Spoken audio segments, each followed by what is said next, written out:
अपने काम में कितना फोकस्ड रहेंगे, दिन भर कितने एनर्जाइज्ड रहेंगे, परफॉर्मेंस की क्वालिटी क्या होगी, हमारी हेल्थ कैसी रहेगी।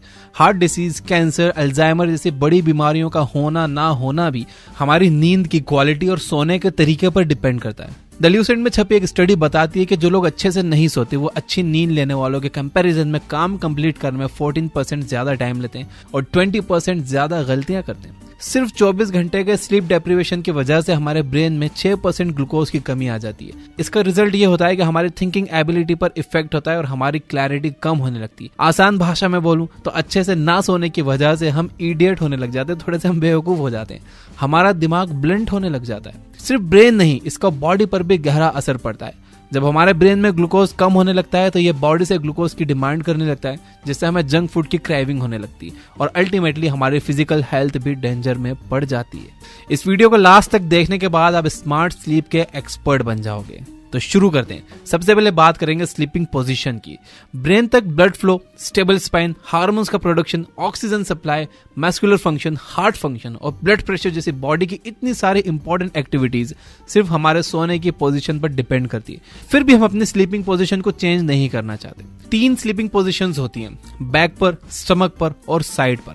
ज्यादातर लोग साइड पोजीशन में सोते हैं, लेकिन राइट साइड पर सोना हार्मफुल हो सकता है। चलिए थोड़ा साइंस से समझते हैं। जब हम खाना खाते हैं तो वो एसोफेगस नाम के पाइप से होकर हमारे पेट तक पहुंचता है और पेट में पहुंचते ही गैस्ट्रिक एसिड रिलीज होता है, जिससे उस खाने को डाइजेस्ट किया जाता है और पेट से निकलने वाला एसिड वापस एसोफेगस तक ना जाए, इसलिए पाइप के एंड पर एक वॉल्व होता है। ये वॉल्व वन साइडेड होता है, यानी हम खाना खाते हैं वो तो पेट में जाता है, लेकिन पेट का एसिड बाहर नहीं आता है, वॉल्व क्लोज हो जाता है। लेकिन प्रॉब्लम यह है कि धीरे धीरे मेडिकल रीजन या एज की वजह से ये वॉल्व ढीला होते जाता है। ऐसे में जब पेट में गैस्ट्रिक एसिड रिलीज होता है तो ये वापस उसी पाइप में जाने लगते हैं। हमारा पेट बॉडी के लेफ्ट साइड में, तो जब हम लेफ्ट साइड में सोते हैं तो ग्रेविटी की वजह से खाना नीचे ही रहता है और बड़ी आसानी से डाइजेस्ट हो जाता है और पेट से रिलीज होने वाला एसिड वापस एसोफेगस में नहीं पहुंचता। अगर हम राइट हैंड साइड सोते हैं तो ये प्रोसेस पूरा उल्टा हो जाता है। बड़ी आसानी से हमारे पेट का एसिड एसोफेगस तक होते हुए चेस्ट तक पहुंच जाता है, जिसका रिजल्ट ये होता है कि हमारा चेस्ट जलने लगता है, जिसे हार्टबर्न या रिफ्लक्स कहते हैं, एसिडिटी भी कहते हैं। इससे हमें हाइटल हर्निया या गर्ड जैसी बीमारी हो सकती है। इस बारे में मेरी एक डॉक्टर से बात हो रही थी, उन्होंने मुझे बताया कि एसिडिटी को कभी भी हल्के में नहीं लेना चाहिए। अगर पेट का एसिड बार बार एसोफेगस तक आएगा तो एसोफेगस का कैंसर तक हो सकता है। एओर्टा नाम की आर्टरी हमारे हार्ट की सबसे बड़ी आर्टरी है एंड ये लेफ्ट साइड पर मुड़ी हुई होती है और इससे हमारी बॉडी के लोअर पार्ट्स में ब्लड सप्लाई होता है। अगर हम लेफ्ट हैंड साइड पर सोते हैं तो हमारे हार्ट को बॉडी के लोअर पार्ट्स में ब्लड सप्लाई करने में ज्यादा मेहनत नहीं करना पड़ती, लेकिन अगर हम राइट हैंड साइड पर सोते हैं तो हार्ट को ज्यादा मेहनत करना पड़ती है। एक तरह से आप जितनी देर तक भी लेफ्ट हैंड साइड पर सो रहे हो उतनी देर आप अपने हार्ट का काम आसान कर रहे हो। ब्लड सर्कुलेटरी सिस्टम के अलावा हमारी बॉडी में एक और सर्कुलेटरी सिस्टम होता है जिसे लिम्फेटिक सर्कुलेटरी सिस्टम कहते हैं और ये इतना इंपॉर्टेंट है कि आयुर्वेदा में सबसे पहले लिम्फेटिक सर्कुलेटरी सिस्टम का ही इलाज किया जाता है। ये इतना इंपॉर्टेंट क्यों है और लेफ्ट साइड सोने से इसका क्या लेना देना है, ये देखते हैं। जब हमारी बॉडी वेस्ट चीजों को ब्लड से बाहर नहीं निकल पाती तब हम बीमार हो जाते हैं। लिम्फेटिक सर्कुलेटरी सिस्टम का वेस्ट चीजों को ब्लड से बाहर निकालने का ही काम है। लिम्फेटिक सिस्टम का पार्ट है स्प्लीन। ये ऑर्गन डेड ब्लड सेल्स को खून से बाहर निकालता है, खून साफ करता है। अगर हम जख्मी हो जाते हैं, कोई कट लग जाता है तो ऐसी इमरजेंसी सिचुएशंस के लिए ब्लड स्टोर भी करता है और ये ऑर्गन होता है बॉडी के लेफ्ट साइड में। लिम्फेटिक सिस्टम में कोई पंप नहीं होता, इसलिए स्प्लीन तक खून ग्रेजुअली मसल्स के कॉन्ट्रैक्शन से ही पहुंचता है। तो जब आप लेफ्ट साइड पर सोते हो तो खून स्प्लीन तक आसानी तक पहुंचता है। इट सिंपली मीन्स कि लेफ्ट साइड सोने से हमें बीमारियां भी कम लगती हैं। लेफ्ट साइड सोने से आप हार्ट के साथ साथ स्प्लीन को भी मदद करते हो, वहीं राइट साइड सोने पर आप दोनों का काम मुश्किल कर देते हो। एंड टाइट कपड़ों में सोने से भी हम हमारे लिम्फेटिक सिस्टम को डिस्टर्ब कर देते हैं। जिस दूसरी स्लीपिंग पोजीशन पर सबसे ज्यादा अमल किया जाता है वो है बैक स्लीपिंग पोजीशन। इस पोजीशन के ना कोई नुकसान है ना कोई फायदे। हमारे ऑर्गन्स को ना कोई एडवांटेज मिलता है ना ही कोई एक्स्ट्रा एफर्ट डालना पड़ता है, लेकिन हमारी स्पाइन सीधी होती है, इस वजह से हमें किसी भी तरह का कोई बैक पेन नहीं होता। लेकिन हमारी स्पाइन एक सीध में होती है, बिल्कुल सीधी होती है, इस वजह से हमें किसी भी तरह का कोई बैक पेन नहीं होता, नेक पेन या शोल्डर पेन की भी कोई शिकायत नहीं होती और ग्रेविटी की वजह से हमारी स्किन पर रिंकल्स भी नहीं आते।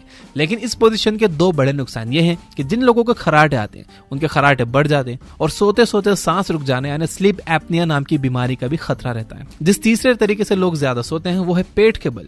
ये सोने की सबसे खराब पोजीशन है। इसमें हमारी स्पाइन सीधी नहीं होती, गर्दन मुड़ी हुई होती है, जिसकी वजह से लोअर बैक और गर्दन पर बहुत प्रेशर होता है, जिससे डिस्क की प्रॉब्लम की पॉसिबिलिटी रिस्पॉन्सिबिलिटी बढ़ जाती है। हमारे डाइजेस्टिव सिस्टम और सर्कुलेटरी सिस्टम को एक्स्ट्रा एफर्ट लगाना पड़ता है, जिसकी वजह से हमारी बॉडी 25% ज्यादा एनर्जी की डिमांड करती है। तब भी इस पोजीशन का एक फायदा है कि जिन लोगों को खर्राटे बहुत ज्यादा आते हैं उनकी ये प्रॉब्लम थोड़ी सी कम हो जाती है। स्लीप पोजीशन कोई नेचुरल चीज नहीं है, एक हैबिट है जिसे वक्त के साथ बदला जा सकता है। इसलिए खास तौर पर जो लोग पेट के बल सोते हैं वो धीरे धीरे प्रैक्टिस करके लेफ्ट साइड सोने की आदत डाल सकते हैं। अब हम देखेंगे कि आप अपने स्लीप क्वालिटी कैसे इंप्रूव कर सकते हो। सबसे पहली चीज है सोने की टाइमिंग। शॉन स्टीवनसन ने अपनी बुक स्लीप स्मार्टर में डॉक्टर कुलरीत चौधरी को कोट किया है। वो कहती है कि सोने की टाइमिंग स्टॉक मार्केट के इन्वेस्टमेंट की टाइमिंग जितनी ही इंपॉर्टेंट है। यह मैटर नहीं करता कि आप कितना इन्वेस्ट करते हो, ज्यादा इंपॉर्टेंट ये है कि आप कब इन्वेस्ट करते हो। सूरज का ढलना हमारे लिए नेचर की तरफ से मैसेज होता है कि अब हमें भी रेस्ट करना चाहिए। यह प्रूवन है कि 10 बजे रात से 2 बजे तक की नींद सबसे ज्यादा बेनिफिशियल होती है। According to doctor Kulreet Chaudhary, अगर आप कोशिश करने के बावजूद 10 से 2 के बीच नहीं सो पाते तो पॉसिबिलिटी है कि आप सुबह भी उठोगे तो थका हुआ ही महसूस करोगे।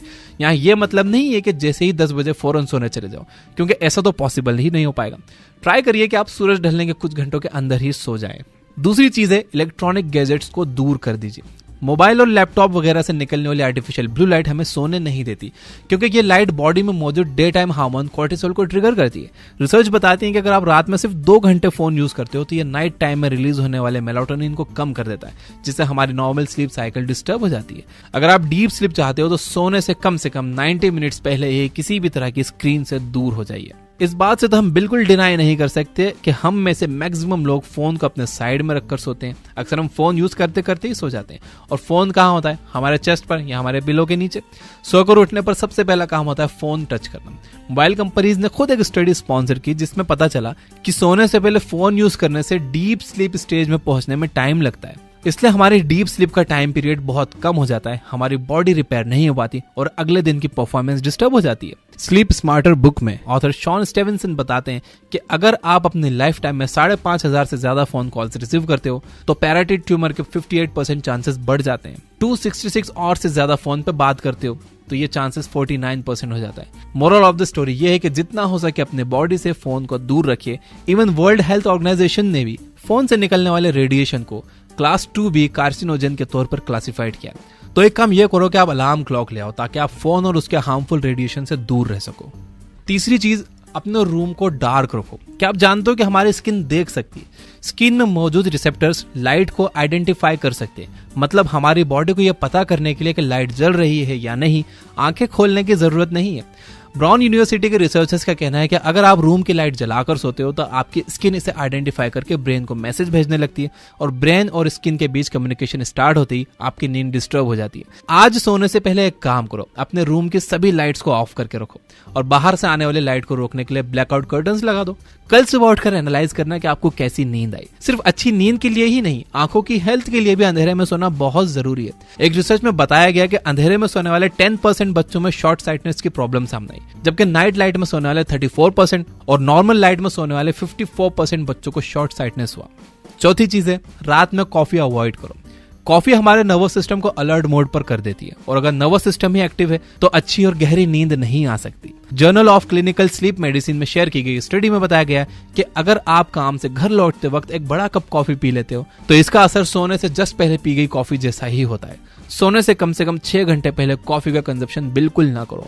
कोशिश करो कि आप दोपहर 2 बजे के बाद कॉफी ना पियो। अगर आप कॉफी पीने में 2 दिन का ब्रेक लेते हो तो ये आपके लिए और ज्यादा बेनिफिशियल हो सकता है, क्योंकि कॉफी का बॉडी से निकलना भी तो बहुत जरूरी है। पांचवी चीज, सोने से पहले ड्रिंक करने से बचो। आपने हैंगओवर वर्ड तो सुना होगा, फिल्म भी देखी होगी। हैंगओवर बेसिकली उस सिचुएशन को कहते हैं जब आप इतनी ड्रिंक कर लो कि नेक्स्ट डे सोकर उठने पर पिछले रात का कुछ भी याद ना हो। ऐसा क्यों होता है? दरअसल हमारी नींद हमारे ब्रेन के लिए मेमोरी प्रोसेसिंग ऑपरेशन है। इसी दौरान हमारा ब्रेन शॉर्ट टर्म मेमोरी को लॉन्ग टर्म मेमोरी में कन्वर्ट करता है और ये तभी पॉसिबल है जब हम गहरी नींद में हो। ड्रिंक करने से नींद तो जल्दी आ जाती है लेकिन नींद की क्वालिटी खराब हो जाती है। इसलिए ड्रिंक करने वाला बंदा जब नेक्स्ट डे उठता है तो उसे थकान महसूस होती है, बिकॉज वो सोया तो जरूर है लेकिन उसकी बॉडी रिपेयर नहीं हो पाई। जो लोग बहुत ज्यादा ड्रिंक करके हैंगओवर की स्टेट में पहुंचते हैं उन्हें फिजिकल वीकनेस तो महसूस होती है, साथ ही पिछली रात का कुछ भी याद नहीं रहता, क्योंकि वो गहरी नींद नहीं ले पाए, जिसकी वजह से brain memory processing operation perform नहीं कर पाया और short term memory long term में कन्वर्ट नहीं हो पाई। तो दोस्तों, इस वीडियो की बातें मैंने आपको बताई है शॉन स्टीवनसन की बुक स्लीप स्मार्टर से। इस वीडियो को अगर हम फिर से समराइज करें तो सबसे पहले मैंने आपको बताया कि सोने की पोजीशन कितनी इंपॉर्टेंट है और लेफ्ट साइड सोने के कितने फायदे हैं। इसके बाद हमने देखा कि हम अपनी स्लीप क्वालिटी को कैसे इंप्रूव कर सकते हैं। तो पहली चीज है कि सोने की टाइमिंग, रात को 10 बजे से रात को 2 बजे की नींद सबसे ज्यादा बेनिफिशियल होती है। कोशिश करिए इस बीच में आप सो जाओ। दूसरी चीज है इलेक्ट्रॉनिक गैजेट्स को दूर रखो, क्योंकि लैपटॉप और फोन वगैरह से निकलने वाली जो आर्टिफिशियल ब्लू लाइट होती है वो हमारे डे टाइम हार्मोन कॉर्टिसोल को ट्रिगर करती है, जबकि हमारे नाइट टाइम हार्मोन मेलाटोनिन को कम कर देती है, जिसकी वजह से हमें अच्छी नींद नहीं आती। तीसरी चीज हमने ये देखी कि अपने रूम को डार्क रखना चाहिए, क्योंकि हमारे स्किन में मौजूद रिसेप्टर्स लाइट को आइडेंटिफाई कर लेते हैं। इससे डार्क रूम में सोने से हमें ज्यादा अच्छी और गहरी नींद आती है। चौथी चीज जो हमने देखी वो ये कि हमें कॉफी अवॉइड करना चाहिए, क्योंकि कॉफी नर्वस सिस्टम को एक्टिव कर देता है और जब तक आपका नर्वस सिस्टम एक्टिव है आपको अच्छी और गहरी नींद नहीं आ सकती। और पांचवी चीज हमने ये देखी कि सोने से पहले ड्रिंक करने से बचना चाहिए, बल्कि मैं तो कहूंगा पूरी जिंदगी आपको ड्रिंक करने से बचना चाहिए। और यहाँ हमने ये देखा कि सोने से पहले ड्रिंक करने की वजह से हम गहरी नींद नहीं ले पाते, जिसकी वजह से हमारा ब्रेन मेमोरी प्रोसेसिंग ऑपरेशन नहीं कर पाता और हमें कल रात का कुछ भी याद नहीं रहता। एक तरह से हम अपने दिमाग को भी बर्बाद कर रहे हैं ड्रिंक करके, नशे करके। वीडियो काम का लगा हो तो लाइक जरूर करना, सब्सक्राइब नहीं किया तो सब्सक्राइब कर लेना, घंटी वंटी नहीं दबाई तो दबा देना। अगर आप ये जानना चाहते हो कि कम सोने की वजह से लोग कितनी बड़ी बड़ी गलतियां कर देते हैं जिसके नतीजे दूसरों को भुगतने पड़ते हैं,